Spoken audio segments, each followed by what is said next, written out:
Hello guys, welcome to session 4. In last session we have discussed about the embryo sac and we also discussed about the megasporogenesis. So in this session we're going to focusing on the pollinations. Okay, so in angiospermic plants both male and female gametes are non-motile. Both male and female gametes are non-motile, so they have to be brought together. They have to be brought together for what? For fertilization, right? So the transfer of pollen grains, to the stigma of a pistil or carpel is termed or is called pollination. So here the pollen grains will be transferred to the stigma. Pollen grains here transfers to the stigma of a pistil or of a carpel. So here the pollen grains may be transferred within that flower, or it may be transferred to the flower present which are present on the other plant. So this process we are calling as a pollination. So pollination means it is the transfer of pollen grains to the stigma of a pistil. It is we are calling as pollination. So pollination can be two types, or it can be divided into two types. One is it is a self-pollination, and second one it is a cross-pollination. So self-pollinations we are also calling as autogamy. So there are two types in self-pollination. One is autogamy and one is geitonogamy.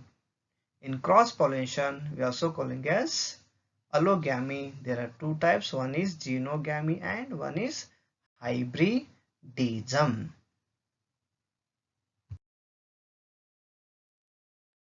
In last slide we come to know that definition of pollination. So pollination means it is a transfer of pollen grains to the stigma of a pistil or carpel, right? So in this slide we can focus on the flow chart of pollinations, right? So as we know that pollinations, it is a transfer of pollen grains to stigma of a pistil or carpel. So pollination can be divided into how many types? It is divided into two types. One is self-pollination and one is it is a cross-pollination. So again, in case of self-pollination, it is again divided into two types. One is autogamy and second one is it is a geitonogamy. Okay. So here in case of cross pollination we can observe that the cross pollinations, it depends on the two things. One is biotic factors and one is it is a biotic factors, right? So what are the biotic factors? Means it is a wind pollination, that is we are calling as anemophily. Water pollinations we are calling as hydrophily. Yes, so biotic factors, right? So biotic factors means the pollen grains can be transferred by the help of some living animals or living things, that is what we are calling as biotic factor. So here we can observe, entomophily means it is a transfer by insects. Chiropterophily, so it is by the bats. Malcophily, it is by the snails. And ornithophily means it is a transfer by the birds, right? So this is all about the flow chart of pollination. In this slide we're going to focusing on the autogamy. So autogamy means, yes, it is a transfer of pollen grains. Transfer of pollen grains from anther to where? To stigma. It should be happens within the same flower. Yes, we can understand that here. So the transfer of pollen grains to stigma within the same flower. So here the pollen grains not come from the any other flowers. Here the anthers will be transferred within that flower, that is we are calling as a autogamy. Okay, we can observe in these diagrams, right? So both anther and stigma are found near to each other. From anther pollen grains will be released and it is fall on that stigma and it will receive that pollen grains. Okay, to maintain this autogamy condition, means, so the flower must be bisexual. To maintain autogamy, the flowers must and should be a bisexual, and the anther and stigma should be found near to each other, or should be close to each other, so it can go for the self pollination. Okay, so this kind of autogamy we can find in some plants like Viola oxalis and Commelina. Okay, Commelina, it is a plant which shows the different types of flowers like Casmogamus and Christogamus. Okay, so I am going to repeat again. Autogamy means it is a transfer of pollen grains from anther to stigma. It should be happens within the same flower. So there is no transfer of the pollen grains from other flower. It should be happens inside the same flower. That is what we are calling as a autogamy.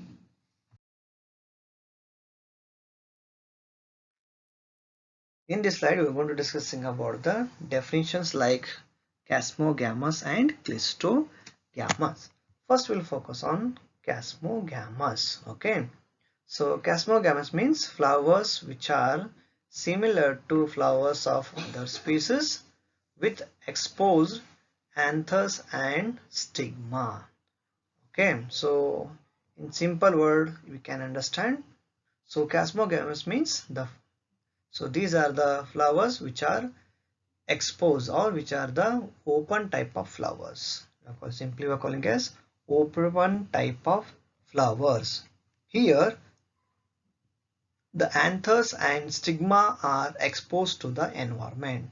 Here the anthers and stigma are exposed to the environment. It may allow for self-pollination or cross-pollination, but it depends.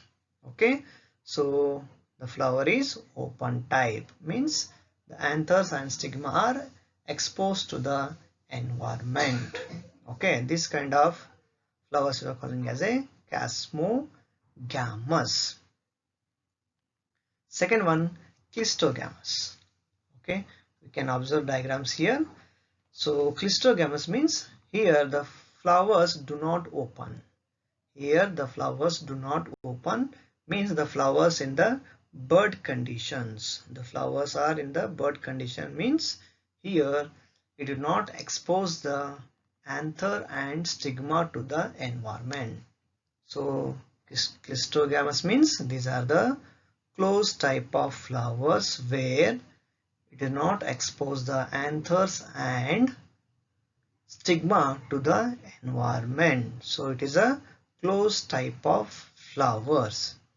In Clistogamus type of flowers, where the stigma and anther, they are found near to each other. They are found very close or very near to each other when the anthers are dehiscence, or when the pollen grains are released from that pollen sac. So it should be easily fall on the stigma. It is a easily fall on the stigma. So it will shows the confirmed fertilization or confirmed type of fertilization here.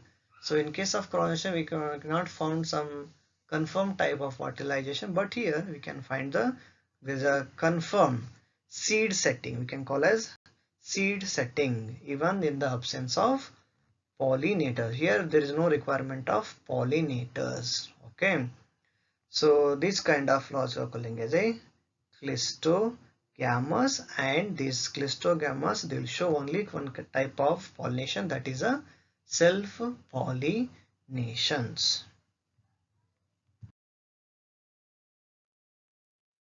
In last slide we will discuss about the definition of Casmogamus and Clistogamus. Okay, so in this diagram, so we can observe that the open type of flowers and closed type of flowers, right? So it is a plant that is we are calling as Commelina. So in this plant we can observe that so underground, so we can observe that the structure, the bulb like structure, that is we are calling as a closed flower, that is we are calling as Clistogamus type of flowers.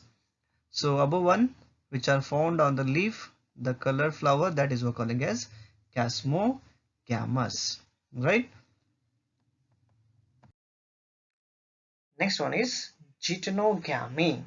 Yes, transfer of pollen grains from anther to where it should be transferred to the stigma. Yes, from stigma, yes, of an other flower. Yes, here the pollen grains will be transferring from anther to stigma of not same flower, here another flower of the same plant. Okay, so I'm going to repeat again: transfer of pollen grains from anther to stigma of another flower of the same plant. Okay, so we make it simplify, right? So transfer, ಇಲ್ಲಿ ಏನು transfer ಆಗ್ತಾ ಇದೆ? Pollen grains ಎಲ್ಲಿಂದ? Anther ಇಂದ. ಎಲ್ಲಿ transfer ಆಗಬೇಕಿದು? Stigma transfer ಆಗಬೇಕಾಗಿತ್ತು, ಹೌದಾ? So with in the flower, ಅದೇ ಫ್ಲವರ್ ಇದೆಲ್ಲ, no, it will transfer to the on other flower, ಬೇರೆ ಫ್ಲವರ್ಗ. ಸೊ ಬೇರೆ ಫ್ಲವರ್ ಮೀನ್ಸ್ ಅದೇ ಪ್ಲಾಂಟಿನ flower. Okay, not different plant. So ಅದೇ ಪ್ಲಾಂಟ್ ಅಲ್ಲಿರುವಂತ ಬೇರೆ ಫ್ಲವರ್ಗೆ pollen grains transfer ಆಗೋದು. That is we are calling as a geitonogamy. Okay, next line. Although geitonogamy is a functionally cross-pollination. Geitonogamy is a functionally cross-pollination. It involving pollinating agent. Genetically, it is a similar to autogamy, since the pollen grains come from the same plant.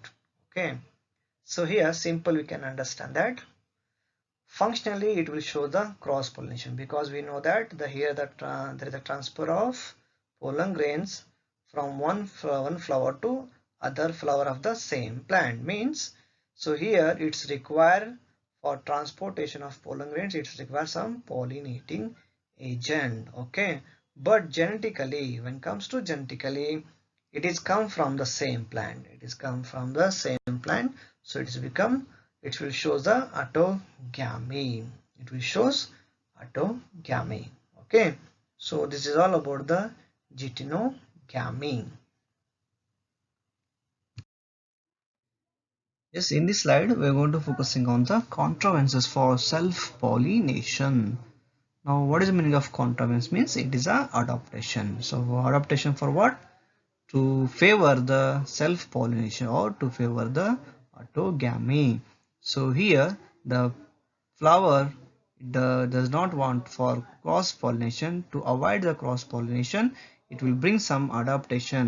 So that is what we are calling as contrivances. Okay, so what are the favors or what are the adaptation it will bring? We'll discuss. This first one, it is a homogamy. Okay, so homogamy means when both male and female reproductive parts of a bisexual flower, yes, male and female reproductive parts of a bisexual flower mature at the same time, it is called homogamy. So homogamy means here both male and female, they will mature at the same time. Suppose if they are not mature at different time, means it may go for the cross pollination or it may favors the cross pollination. To avoid that, so both male and female, they will mature at the same time, that is what we are calling as a homogamy. So we can find this kind of homogamy in wheat, rice and potatoes. Okay, next one is, it is a cleistogamy. Yes, we already discussed that. So cleistogamy means nothing but it is a closed flowers. Okay, so here it is a most important adaptation of flowers for autogamy. Suppose if the flower is closed, okay, so it is not expose their reproductive part, they will not expose their reproductive parts. Okay, so there are no chances of cross pollination. If they are not exposed, means yes, they have to go for, yes, self pollinations. Okay, so examples like Comelina, Lathyrus, etc. Next one, bisexuality. Okay, so we are also calling as a hermaphrodite. Okay, so bisexual, the flower should be have, or the flower should have both gamete in within the same individual. Okay, we are finding the both male and female part within that flower, that is we are calling as a bisexuality. Suppose if the male flower will be different and female flower will be different, means for fertilization they have to depend on cross pollination. So here it is a self pollination, means they must and should be bisexual, means both will be found in the same individual. Okay, so next one is bud pollination. So anthers and stigma of a bisexual flower mature. Here anther and stigma of bisexual flowers mature before opening of the bud. Okay, so the flower will be not open. Before that only anther and stigma it will become mature. So before opening of flower, if the stigma, suppose anthers and their anthers and females are mature, means automatically they'll go for the self pollinations. Okay, examples like pea plant, wheat, etc. In this slide we're going to focusing on the advantages and disadvantages of self pollination. First we'll focus on advantages of self pollination. First point, there is a little wastage of pollen grains as compared to cross pollination. In case of self pollination, there is a less wastage of pollen grains. Second point, pure lines are obtained from self pollinations. Okay, now what is the meaning of pure line? Means from one generation to many generation, or from one progeny to many offsprings. Yes, they are all are having the same genetical characters, and that is we are calling as a pure lines. So here in case of self pollinated plants, the whatever the plants are formed from one generation to many generation, in those generation or in those progenies we can find the same kind of genetical characters.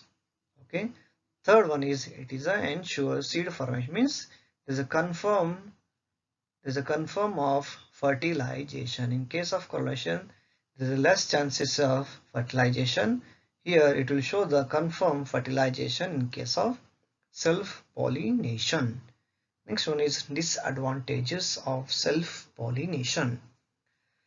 So when the flowers undergo self pollination for many generations, when the flowers undergo or when the plants undergo self pollination for many generations, whatever the offsprings are formed, they are become weaker, they are less healthier, or they have become weaker.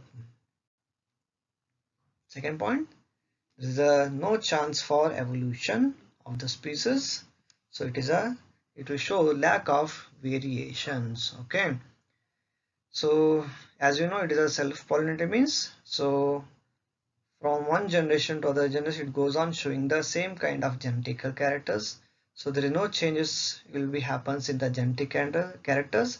If any changes will be happens, it leads to the evolutions. So because of there is no evolution, so it shows the lack of variations.